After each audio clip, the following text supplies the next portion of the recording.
சிவகீதை அத்தியாயம் 2 ஸ்லோகம் 23 43 வரை. வணக்கம் மக்களே. ஆத்மாவின் தன்மை ஆகாயம் போன்றது. இதில் கணவன் யார், மனைவி யார் என்று ஆத்ம ஞானம் பற்றி கூறிய அகத்தியரிடம் ராமர் தனது கேள்வியை கேட்கிறார். ஸ்ரீராமரின் கேள்வியில் லேசான சீற்றம் தென்படுகின்றது. துயரத்தால் தவித்து கொண்டிருப்பவனிடம் வந்து, இதெல்லாம் ஒன்றுமே இல்லை, மாயை. இந்த துக்கம் உனது உடலுக்கா, ஆன்மாவுக்கா? இரண்டுக்கும் இல்லாத போது நீ எதற்காக அழுகின்றாய் என்று வேதாந்தம் பேசினால் எரிச்சல் தானே வரும். இப்போது அனுபவித்துக் கொண்டிருக்கின்ற இந்த தவிப்பு நிஜம், அழுகை நிஜம். இது எதற்காக என்று கேட்டால் அதனால் ஆட்கொள்ளப்பட்டு துயரப்படுபவன் என்ன சொல்லுவான்? முனிவரே, துக்கமானது உடலுக்கு அல்ல, ஆத்மாவுக்கும் அல்ல என்று கூறுகின்றீர்கள். சீதாதேவியின் பிரிவால் ஏற்பட்ட துயரம் எனும் நெருப்பு என்னை எரித்து கொண்டு இருக்கின்றது. அப்படி அது இல்லை என்று நீங்கள் சொல்வதை நான் எப்படி நம்புவது? ஜீவன் துக்கத்தால் தவித்து கொண்டு இருக்கும்போது தாங்கள் அனுபவிப்பவன் என்று ஒருவன் இல்லை என்று சொல்லுகின்றீர்கள். அப்படியானால் வேறு யார்தான் அதற்கு காரணமாக இருக்கிறார்கள் என்று ராமர் முனிவரை கேட்கின்றார். அநேக காலமாக ஆயிரம் பேர் அநேக விதமாக விளக்கி கூறுகின்ற மாயையை பற்றி அகத்தியரும் ராமருக்கு விளக்க முற்படுகின்றார். அறிவதற்கு அரியதான சாம்பவியினுடைய மாயையே இதற்கு காரணம். எந்த மாயையால் உலகம் பிரமிப்பு அடைகின்றதோ அந்த சம்புவின் மாயையே இதற்கெல்லாம் முதல் காரணமானது என்பதை அறிய வேண்டும். மாயையை வசப்படுத்தியவரை மகேஸ்வரராக நாம் அறிந்து கொள்ள வேண்டும். அந்த பரமேஸ்வரர் எங்கிருக்கிறார் எனில், சத்தியம், ஞானம் இவற்றின் உருவமாக எல்லையற்று எங்கும் வியாபித்து இருக்கும் ஆத்மாவே மகேஸ்வரராகும். அவருடைய அம்சமே இவ்வுலகில் பிராணிகளுடைய இருதயத்தில் உள்ளது. நெருப்பு கட்டையோடு சேரும்போது தணல் பொறிகள் உண்டாகும். அதே போல வெறும் கட்டையை போன்றவர்கள் நெருப்பு எனும் ஆத்மாவின் சேர்க்கையை பெற்று கர்ம வினைகளை புரிகிறார்கள். அதே போலவே அனாதியான செயல்களோடு கூடிய ஜீவர்கள் அனைவரும் மகேஸ்வரனது அம்சமானவர்களே. சதுஷ்டம் என அழைக்கப்படும் மனம், புத்தி, சித்தம், அகங்காரம் எனும் 4 கரணங்கள் என்று கூறப்படுகின்றது. அதாவது மனம் என்பது வாயுவின் அம்சம். நினைப்பு, மறப்பு என இவ்விரண்டு தன்மைகள் கொண்டது. மனம் வாயுவின் அம்சமாதலால் சதா வாயுவை போல் அலையும். இதற்கு அதிதேவதை சந்திரன். புத்தி என்பது அக்னியின் அம்சம். நல்லதையும் கெட்டதையும் இது பகுத்து உணரும். ஒரு பொருள் எப்படிப்பட்டது என்பதை நிச்சயிக்கும். இதற்கு அதிதேவதை பிரம்மதேவர். அடுத்து சித்தம் என்பது நீரின் அம்சம். சிந்தனை என்பது ஒன்றே இதன் தன்மை. ஐம்புலன்களுக்கும் சலனத்தை உண்டாக்குவது இதுவே ஆகும்.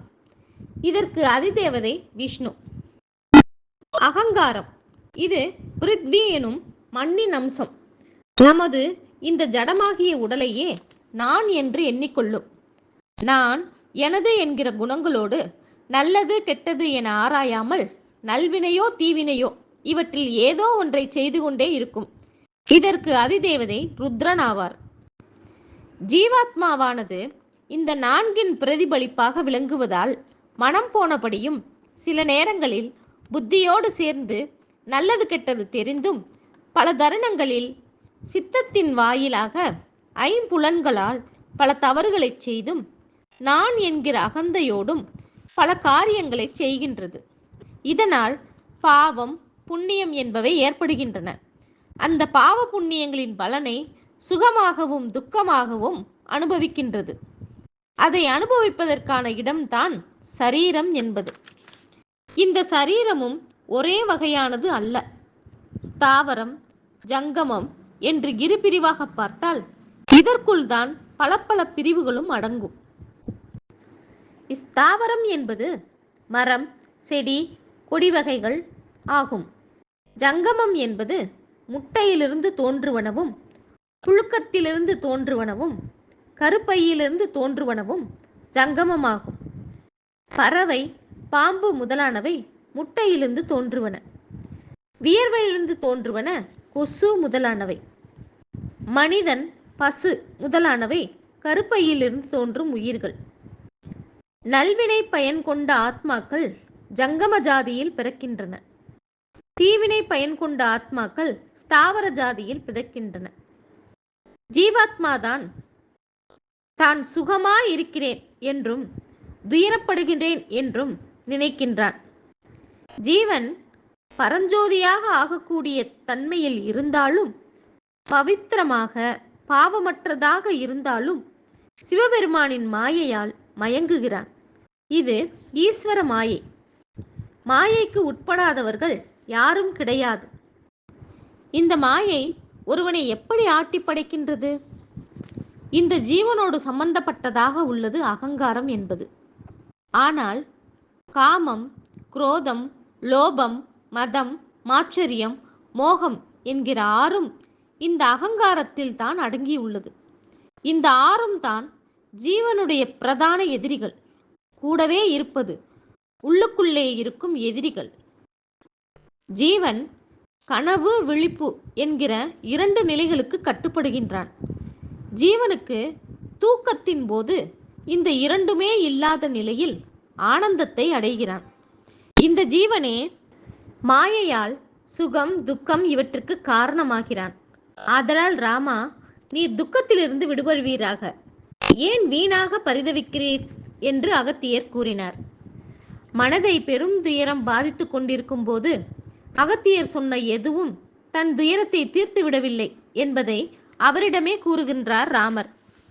ஸ்ரீராமர் அகத்தியரிடம், முனிவரே, நீங்கள் என்னிடம் எதை கூறினீர்களோ அதெல்லாம் உண்மைதான். ஆனாலும் துயரம் என்னை விட்டு நீங்கவில்லை. அஞ்ஞானம் நீங்கி போன ஞானி கூட கல்லுண்டால் போதை கொண்டு மயங்குவதைப் போல முன்வினை பயன் என்பது விவேகியை கூட விட்டுவிடாது. சிவபெருமானை போன்று முன்வினை பயனும் வெல்ல முடியாத ஒன்றாக இருக்கின்றது. இன்னும் அதிகம் பேசிக்கொண்டே இருப்பதால் என்ன பயன்?